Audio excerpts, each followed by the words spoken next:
Fly Digi. Vader Pro controller. I got cat hair on there. There's a box. There goes a box. Anyways, they got the face buttons and stuff, the controllers and the select star, all that. It even has the home button on the Switch 1.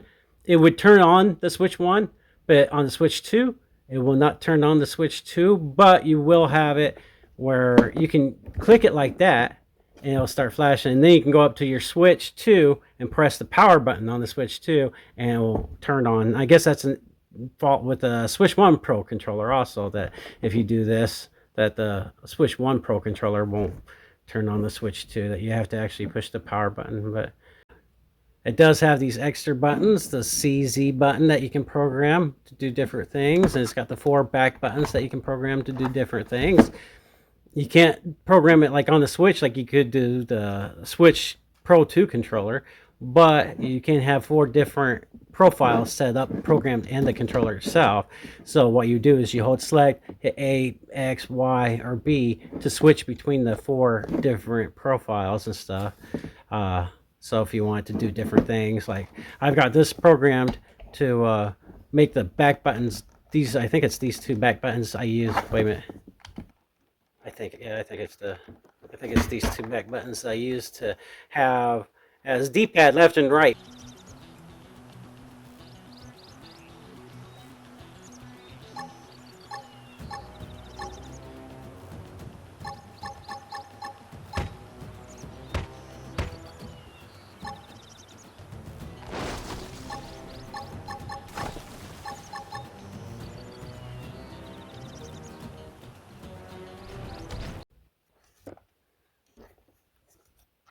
It does have the, as you can see, where you can have the triggers where they go full on analog, or you can sit there and do the mouse click style, or just click, click, click, click.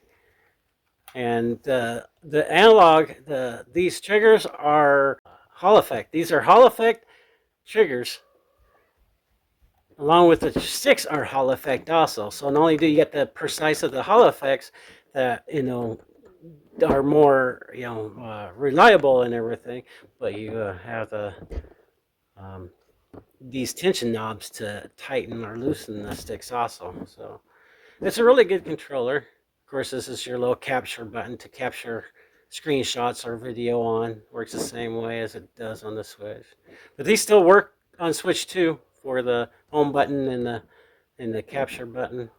And then you still got your select start and all that. Yeah, the dongle. You got the dongle, and then which I have hooked up in my computer, and then you can do Bluetooth, which you can either be a computer or a phone device or something else, or a tablet or something that's a Bluetooth, and then you can have it on Nintendo Switch, a little NS for Nintendo Switch. But this does work on the Switch too. I play on the Switch too, so this is like $80, which is $5 cheaper than the Pro controller. But that's on like Amazon or anywhere else you would be able to buy this. But there are times it's like really cheap on Temu, and I've never used Temu, and I've heard different things, both positive and negative, about Temu. But if you feel safe using Temu, look on there for the Vader 4 Pro controller.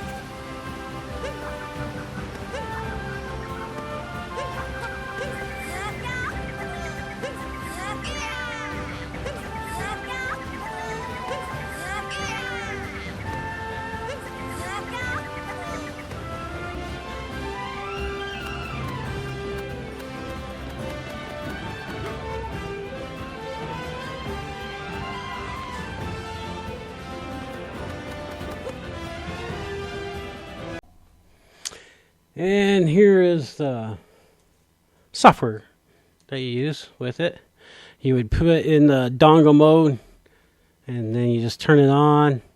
And as soon as you turn it on, it should go straight into the controller settings, and you'll be able to see where you can program your C and Z button and your back buttons and stuff like that right in here. You can go, as where we do all the buttons and stuff. You can set up your joysticks to the curve on them and everything. You can mess with the center of them. You can set up if you want a circle, a rectangle algorithm and everything on both sticks. And left joystick, right joystick. You got your function settings too, where you can. Oh yeah, I forgot to mention that this has got a 1,000 hertz pulling rate on it, so you can do different things with your triggers and stuff. I can't slide the freaking bar. There it goes. There's your different options for your trigger and your analog. And you can do lighting. I didn't have my lighting on. I just leave it off. But you can have like streamline, breathing, gradient, feedback, steady, off, which is why I leave it on. And you can have different colors. You can have it rainbow, changing different colors, or you can have it a solid color.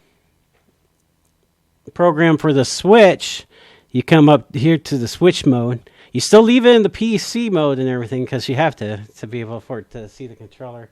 But you come here, and this is where you program it. See, like right here. That's why I was telling you about that. I've got the D-pad left and right for my switch. But like I said, you can have different configurations. If I go configuration 2, and what you would do is, I think 1 is A, maybe 2 is B.